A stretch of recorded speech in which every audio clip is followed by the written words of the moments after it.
मोदी सरकार का दूसरा कार्यकाल कई ऐतिहासिक फैसलों का गवाह है। भारतीय लोकतंत्र इस एक साल में दशकों से लंबित ऐसी समस्याओं का समाधान हुआ है जो देश के गौरवशाली इतिहास में एक नासूर बनी हुई थी। साथ ही जनहित में ऐसे बड़े फैसले भी लिए गए जिसने देशवासियों और श्रेष्ठ व सशक्त भारत के निर्माण के बीच के फासलों को कम कर दिया। अध्याय को रचने में मोदी सरकार में विकास की यात्रा अविरल है और इस कड़ी में लिए गए बड़े फैसलों की फहरिस्त भी लंबी है। मेरे लिए अवसर है जल शक्ति मंत्रालय 31 मई 2019 को देश में पहली बार जल शक्ति मंत्रालय का गठन हुआ। नए मंत्रालय के गठन का उद्देश्य साफ है कि साल 2024 तक देश के हर घर में नल से स्वच्छ जल पहुंच सके, लोगों को बूंद बूंद पानी को न तरसना पड़े और ग्रामीणों तथा साफ पानी के बीच मीलों के फासलों को मिटाया जा सके। किसान सम्मान निधि का विस्तार 1 जून 2019 को मोदी सरकार ने किसान सम्मान निधि योजना का विस्तार करते हुए सभी किसानों को इसके दायरे में शामिल कर लिया। अब देश के हर किसान को साल में 6,000 रुपए की आर्थिक सहायता 3 किश्तों में सीधे उनके बैंक खातों में हस्तांतरित की जाती है। एक नई 3 तलाक 30 जुलाई 2019 महिला सशक्तिकरण की दिशा में एक ऐतिहासिक दिन साबित हुआ जब देश की संसद ने 3 तलाक बिल पारित किया। मोदी सरकार का महिलाओं के प्रति सम्मान और उन्हें बराबरी का अधिकार देने की प्रतिबद्धता के चलते ही मुस्लिम महिलाओं को 3 तलाक की कुप्रथा से मिली मुक्ति। आज देश में 3 तलाक गैर कानूनी है और इस कानून का उल्लंघन करने वाले को 3 साल तक की सजा और जुर्माने का प्रावधान है। देश की नीति और अनुच्छेद 370 और 35A निष्क्रिय। 5 अगस्त 2019 देश ने स्वतंत्र भारत के इतिहास में एक ऐसा स्वर्णिम दिन है जिसने अखंड भारत की अवधारणा को साकार कर दिया। इस फैसले ने जम्मू कश्मीर और देश के अन्य लोगों के बीच के फासलों को मिटा दिया। देश का संविधान जम्मू कश्मीर और लद्दाख में लागू हुआ और वहां के हर नागरिक को देश के अन्य नागरिकों के समान अधिकार मिलने लगे। 2 झंडों का प्रावधान खत्म हुआ और अब प्रदेश में पूरी शान के साथ तिरंगा लहरा रहा है।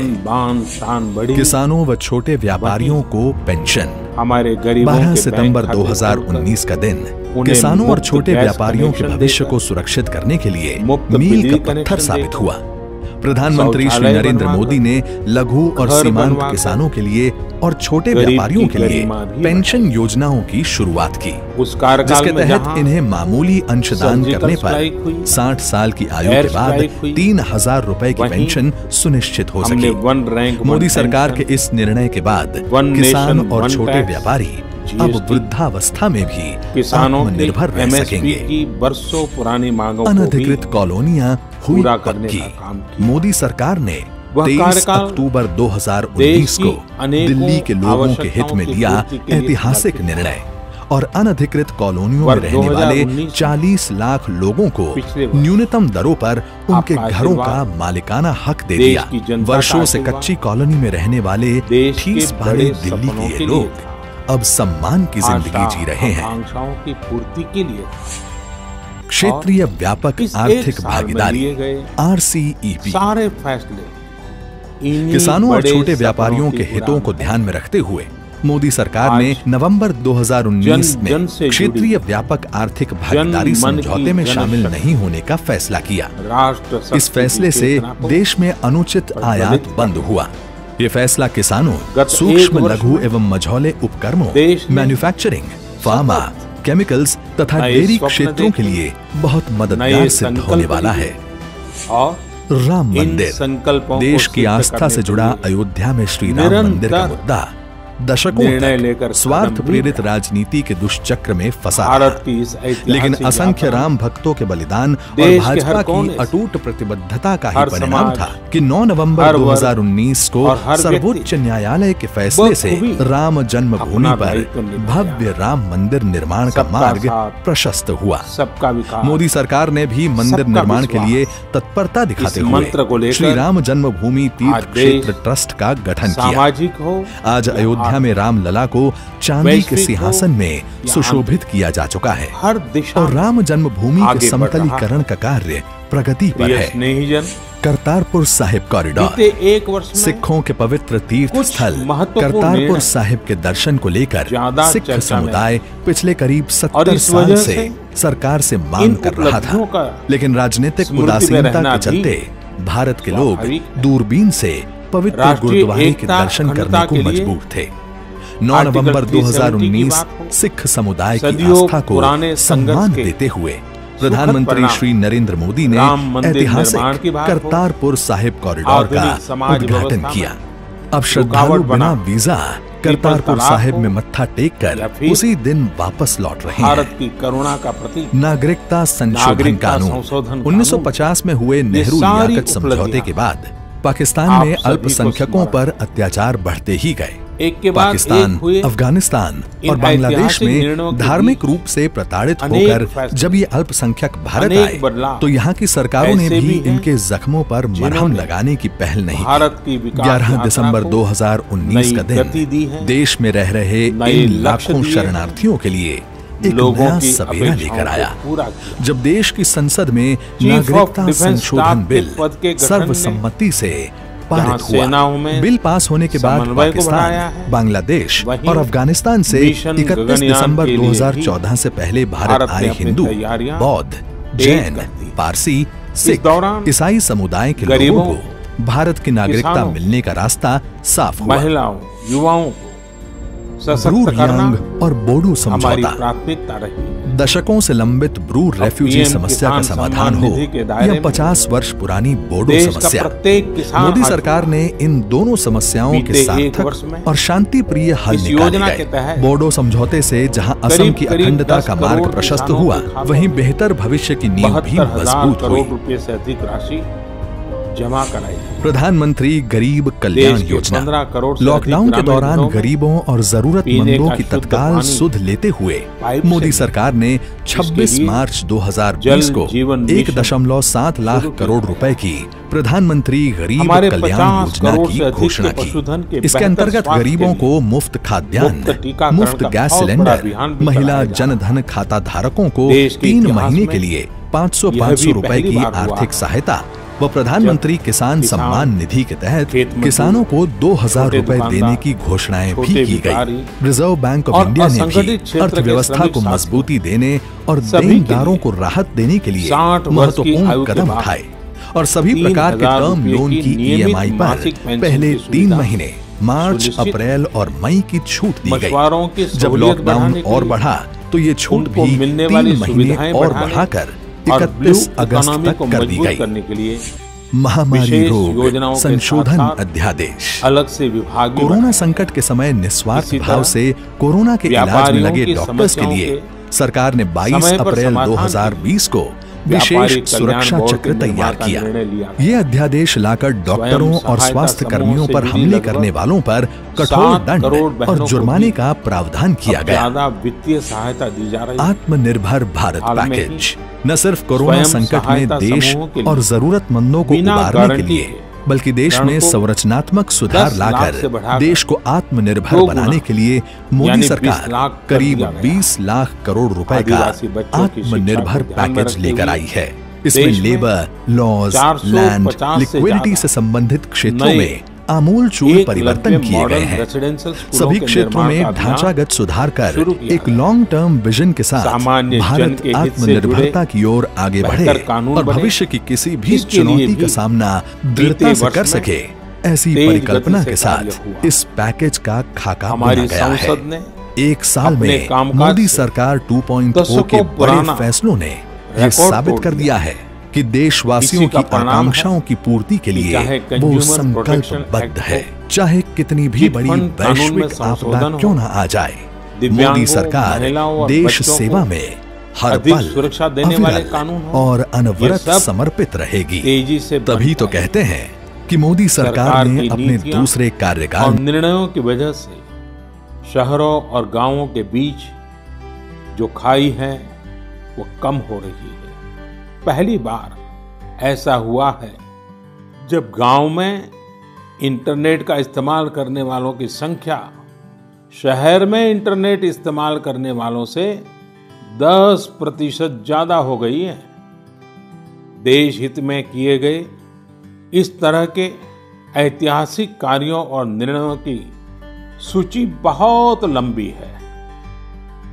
इस पत्र में सभी को विस्तार से बता पाना संभव नहीं, लेकिन मैं इतना अवश्य कहूंगा कि 1 साल के कार्यकाल के प्रत्येक दिन 24 घंटे पूरी सजगता से काम हुआ है, संवेदनशीलता से काम हुआ है, निर्णय लिए गए हैं। प्रिय स्नेहीजन, देशवासियों की आशाओं आकांक्षाओं की पूर्ति करते हुए हम तेज गति से आगे बढ़ ही रहे थे कि कोरोना वैश्विक महामारी ने भारत को भी घेर लिया। एक और जहां अत्याधुनिक स्वास्थ्य सेवाओं और विशाल अर्थव्यवस्था वाली विश्व की बड़ी बड़ी महाशक्तियां हैं, वहीं दूसरी ओर इतनी बड़ी आबादी और अनेक चुनौतियों से घिरा हमारा भारत है।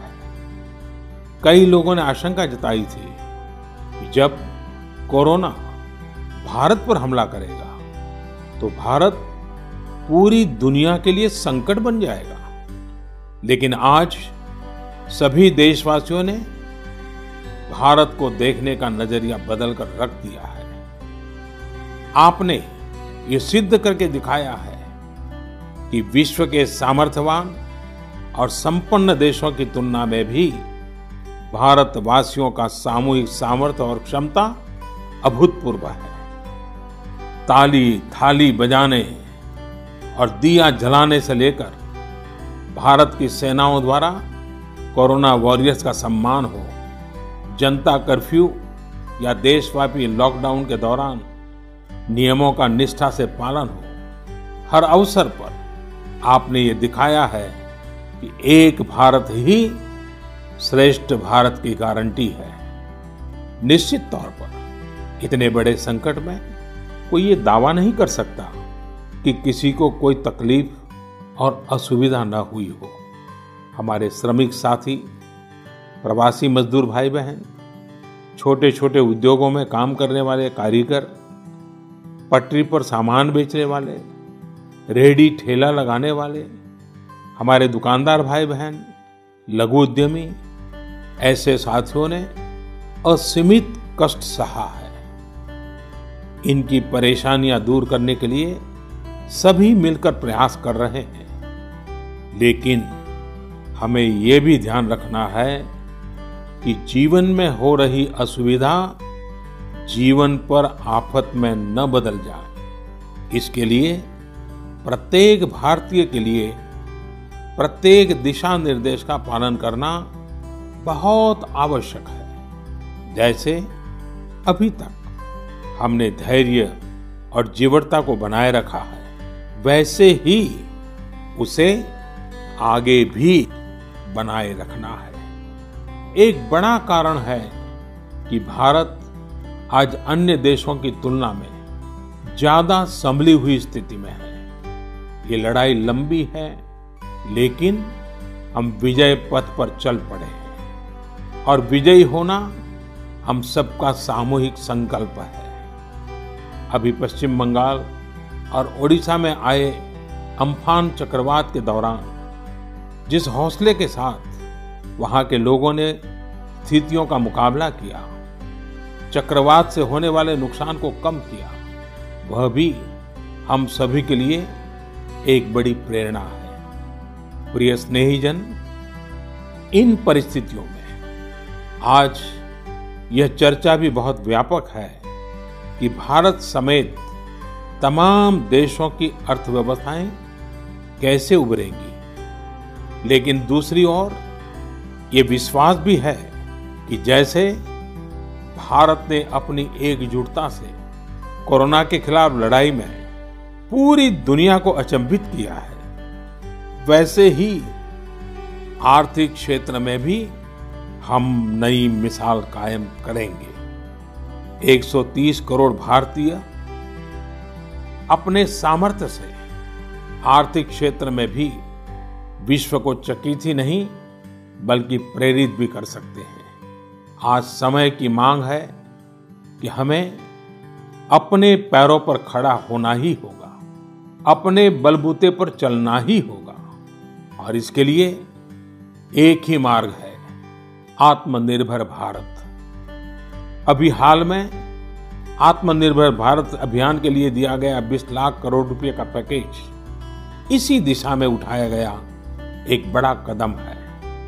यह अभियान हर एक देशवासी के लिए, हमारे किसान, हमारे श्रमिक, हमारे लघु उद्यमी, हमारे स्टार्टअप से जुड़े नौजवान, सभी के लिए नए अवसरों का दौर लेकर आएगा।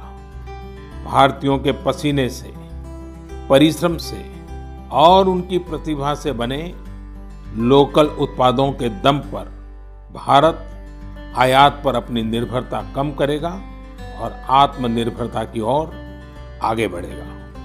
प्रिय स्नेहीजन, बीते 6 वर्षों की इस यात्रा में आपने निरंतर मुझ पर आशीर्वाद बनाए रखा है, अपना प्रेम बढ़ाया है। आपके आशीर्वाद की शक्ति से ही देश पिछले 1 साल में ऐतिहासिक निर्णयों और विकास की अभूतपूर्व गति के साथ आगे बढ़ा है। लेकिन फिर भी मुझे पता है कि अब भी बहुत कुछ करना बाकी है। देश के सामने चुनौतियां अनेक हैं, समस्याएं अनेक हैं। मैं दिन रात प्रयास कर रहा हूं। मुझ में कमी हो सकती है, लेकिन देश में कोई कमी नहीं है, और इसलिए मेरा विश्वास स्वयं से ज्यादा आप पर है, आपकी शक्ति, आपके सामर्थ्य पर है। मेरे संकल्प की ऊर्जा आप ही है। आपका समर्थन, आपका आशीर्वाद, आपका स्नेह ही है। वैश्विक महामारी के कारण यह संकट की घड़ी तो है ही, लेकिन हम देशवासियों के लिए यह संकल्प की घड़ी भी है। हमें यह हमेशा याद रखना है कि 130 करोड़ भारतीयों का वर्तमान और भविष्य कोई आपदा या कोई विपत्ति तय नहीं कर सकती। हम अपना वर्तमान भी खुद तय करेंगे और अपना भविष्य भी। हम आगे बढ़ेंगे, हम प्रगति पथ पर दौड़ेंगे, हम विजयी होंगे। हमारे यहाँ कहा गया है, कृतम में दक्षिणे हस्ते जयो में सव्य आहिता, यानी हमारे एक हाथ में कर्म और कर्तव्य है तो दूसरे हाथ में सफलता सुनिश्चित है। देश की निरंतर सफलता की इसी कामना के साथ मैं आपको पुनः नमन करता हूं। आपको और आपके परिवार को मेरी हार्दिक शुभकामनाएं। स्वस्थ रहिए, सुरक्षित रहिए। इस तरह की खबरें देखने के लिए आप हमारे चैनल को लाइक करके सब्सक्राइब कीजिए और नोटिफिकेशन बेल ऑन कीजिए। धन्यवाद।